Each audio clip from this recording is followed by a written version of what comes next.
Hi!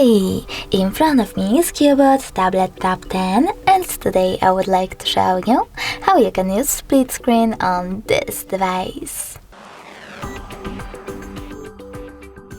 First of all, select an app like Chrome and click on the square button. Now you need to tap on the icon of your app and select split screen. From here you can open one of your apps from background apps or choose home button and click on one of those, like for example Play Store.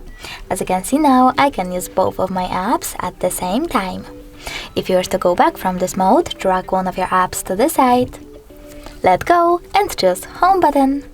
Thanks so much for watching. If you enjoyed this video, don't forget to leave a like, comment and definitely subscribe. Bye!